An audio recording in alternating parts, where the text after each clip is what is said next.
Thanks for staying with us. A clash between men of the Kaduna State Police Command and members of the Islamic Movement of Nigeria in Kaduna State on Sunday has left one person dead and 3 others injured.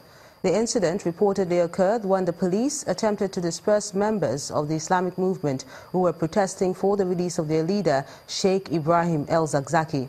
The media officer for the Shiites, Ibrahim Musa, who confirmed the casualties in a statement, says the Free El-Zakzaki procession was carried out in major towns in northern Nigeria to press home their demands for the release of their leader because of the news that his health is failing.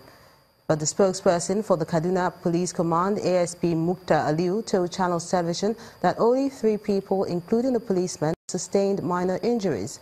He also mentioned that the protest by members of the Islamic movement was a gross violation of contravened the ban on street protests, which was passed by the Kaduna state government. And now to the arts.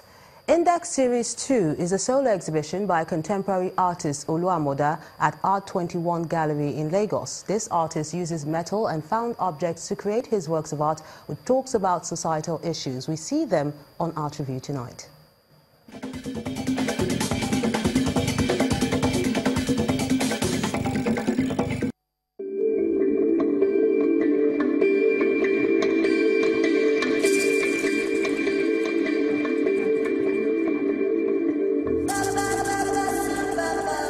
Pt.3 Gallery opens its doors to receive its renowned media artist Oluwamoda, who brings his latest body of works to display in an exhibition titled Index Series 2.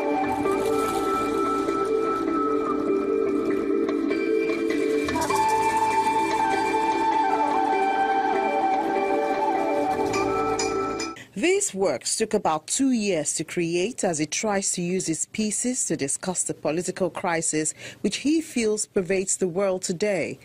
For the past 2 exhibitions, I've been trying to deal with issues of migration, migrants, and also deal with the issue of privacy within public space. So that theme is still running true.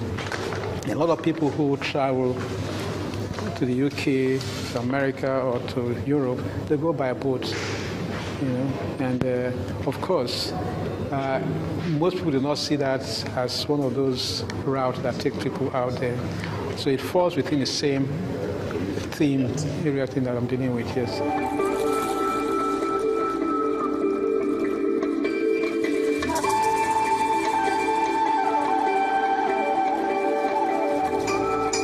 In Amoda's sculptures, he uses found objects to make figurative and abstract installations. The viewer can notice rusty nails, metal plates, bolts, pipes and more, all welded together to create figures and over-bloated forms.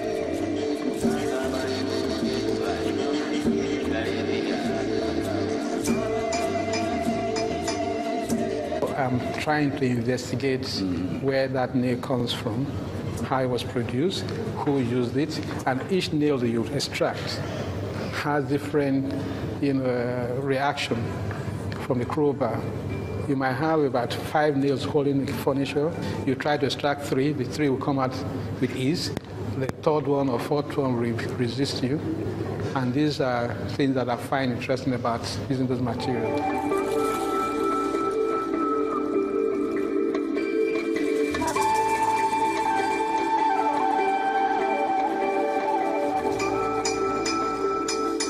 Beyond the materials he uses and the way he has aesthetically pieced them together, the message this artist passes every time he exhibits is very key. He uses all this to explore some socio-political issues playing out in the country and the world. So he creates metal sculptures that evoke the changing colors of the 4 seasons, which is a reflection of the different stages a country goes through. At some points, there's always a deep divide, and this artist wonders why the gap has suddenly become so wide.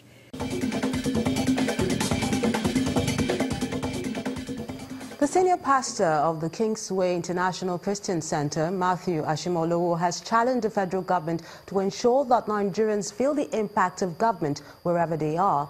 The pastor, who was speaking at the KICC 12th Annual Widows Program held at the King's University in Osun State, has asked the federal government to come up with a plan to set the nation on the path of recovery. Over 17,000 widows have benefited from the empowerment program of the Kingsway International Christian Center. Thousands of women from neighboring towns in Osun State are here to participate in the 12th edition of the National Widows Program, organized by the Kingsway International Christian Center, KICC. This empowerment program, which comes up every January, attracts traditional rulers, clerics, and top government officials from across the country. The senior pastor of KICC says it's a way of celebrating the new year while also giving hope to the widows as gift items are distributed. There's a lot of need in Nigeria. What we're doing is not much. Food, drink, new clothes for each one of them, and some money. 17,000 of them. I believe if every Nigerian whom God has blessed one way or the other can do something, it will really begin to bring relief to our people. Other clerics take turns to present their goodwill messages. Most of the speeches dwell on the need to promote unity in the country. This thing that Ashimolowo does now, it is a work that speaks after the death. So I want government and the people who are in money, to do the work that speak after their death. Pastor Matthew is the servant of the living God. He's showing the example of what Jesus stands for. So as he's doing this, people are bound to follow his Christ. One of the beneficiaries expresses their gratitude. I'm very happy today because this money is I can't say. We thank God. And it's not just a day for widows. National issues also came up for discussion with suggestions on how to address some of the issues confronting the nation. I can only challenge the government to look into 4 or 5 E's. E for economy, E for electricity, E for the environment as in agriculture, E for engineering as in a mechanized, industrialized nation. And then E for electronics as in let us become a smart nation. Let's delve into information systems. From the looks on the faces of these women, it can be said that one of the basic needs of life, which is food, may have been taken care of, at least for now. In order to take care of themselves and their immediate families, these widows will require the support of good-spirited organizations like the KICC and indeed government in order to maximize the potentials.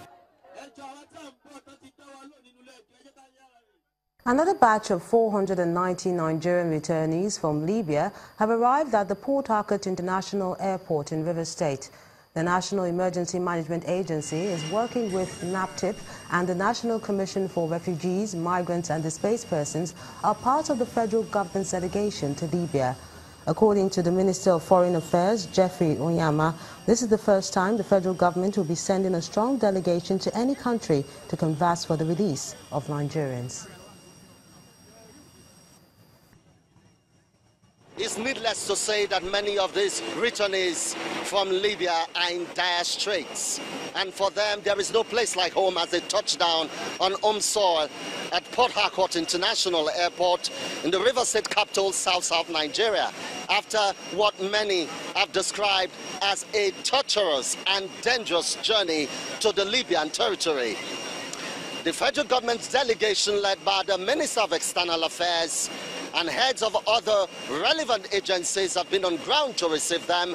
And for the next 20 days or so, over 3,000 of these returnees are expected to touch down at the Pt.3 International Airport to make the evacuation window provided by the federal government. I will keep our fingers on that and bring you the details as they come.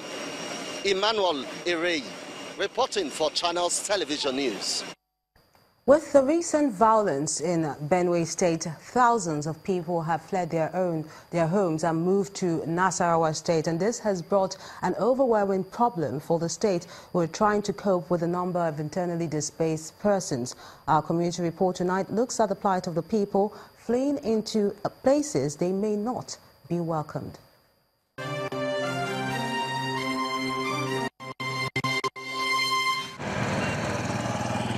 The continuous sight of burning homes and charred bodies is certainly too much for anyone to bear.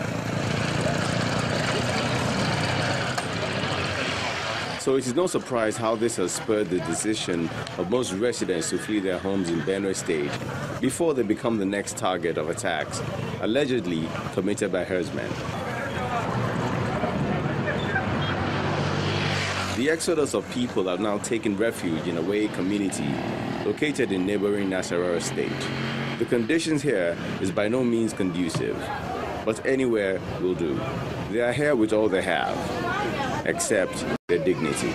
From the dust on their bodies, it will not be a hard guess on when last they had decent showers.